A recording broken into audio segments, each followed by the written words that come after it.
sadly for season 5, that didn't happen. Well, I mean, we have Married to Medicine. I mean, the LA version has moved on, but I mean, maybe a Married to Medicine Dallas. I mean, I've said this before. I think I've said it to you when you were on the show. Like, let's get that started, Tiffany.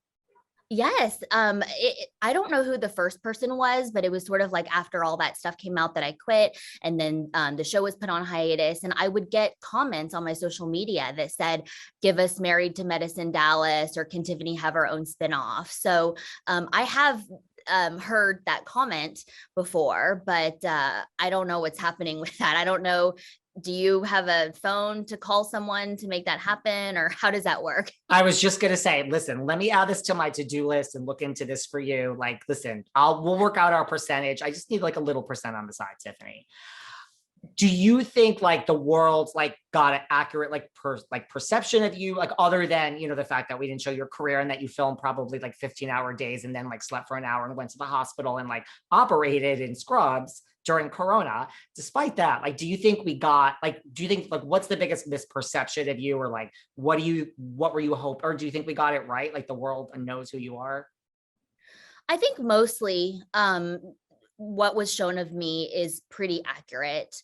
I think there's maybe a little bit a misrepresentation that I was like stuck up in some way. I got yelled at for talking about my 9 toilets. That it wasn't even I wasn't even bragging. Actually, we were all talking about if we all need to go at the same time. And then I said, well, this house has 9 toilets. So if everyone right at this table actually has to go poo at the same time, I have you covered. So that got a little weird, because then it sort of got made into like I was bragging. And the closet thing again really hurt my feelings, because Stephanie, when we started filming, pulled me aside and said, you know, I've been doing this a long time. I'm an OG. If you ever need anything, you can come to me. I got your back. You know, this is a hard thing, but you know, I'm here for you, babe. Like that kind of thing.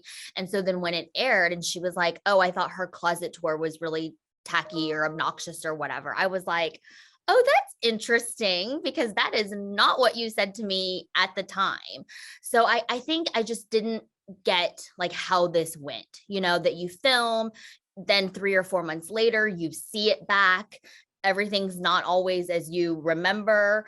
And I just got my feelings hurt. Twitter fingers started going crazy, and you know, the rest is history. There's certain things that I do regret about some of my interactions with the ladies, but then again, you know, can't take them back. So You can't take them back, but like, what do you regret? I think probably just when the show started airing, my rhetoric or rule book, if you will, said try to, you know, give the most heat to whoever is in the hot seat at the minute in order to generate more publicity and knowledge about RHOD to get the ratings up, you know? And so I would like tweet, you know, things out like that were a little shady to try to catch more clicks. You know what I mean? Like I thought that was the rule book. Like the book that I got said to do that. Now I don't know, you know, who wrote that book and why I had that in my head.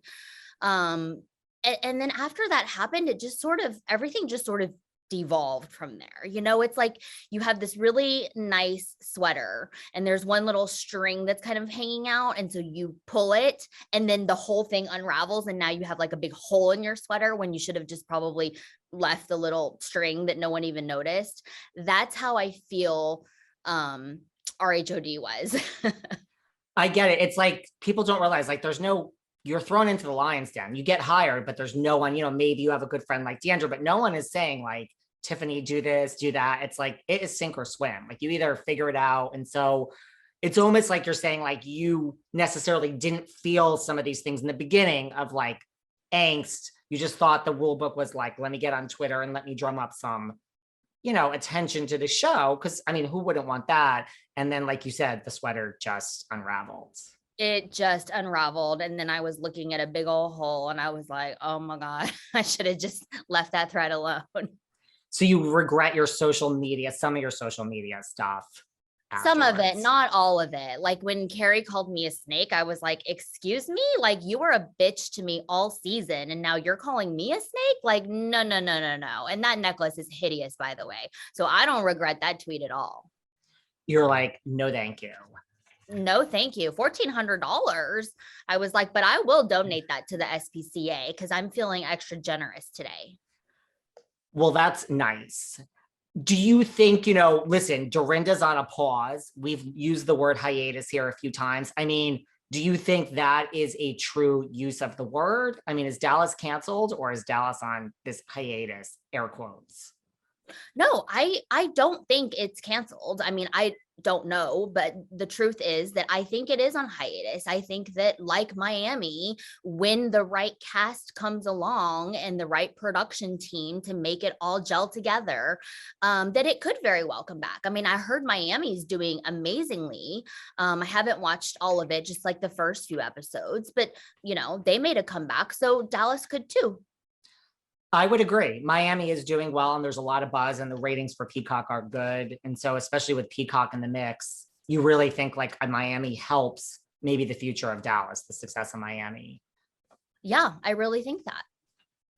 Well, we also have something else now called Real Housewives Ultimate Girls Trip, RHUGT. The first season, yes, was current housewives, but the second season is ex-housewives that are not currently on the air at the moment. So that really opens the possibilities, Tiffany.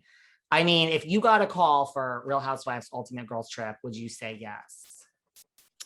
Um, I have no idea. I would definitely have to think about it, but I will say that I am still salty that I did not get one of these fabulous international trips, which on the spreadsheet was on the column of good reasons to join RHOD. And, mind you, I went to Austin and Oklahoma, both on like RVs that I thought I would die in. And so I think if I got asked for an ultimate girls trip, I would probably say yes, just because I still feel that I'm owed a fabulous international trip. That's a good reason. I mean, now they are casting like pairs of twos. That is how it works. So if they were going to cast you, they're going to cast someone else from Dallas. Now, I don't know who that would be, but would you say yes, regardless of who the other person was? I would say yes to half of the people that I worked with last season, and the other half, no, thank you. Really? So if they were like, Tiffany, I mean, you're asking, it's going to be Cam. It's you and Cam. Oh, no, like, no one's name starting with a K I'm going on vacation with because it ain't going to be a vacation. No Ks. No K. That's fair enough. I take it. So you really, Deandra's the main person you keep in touch with.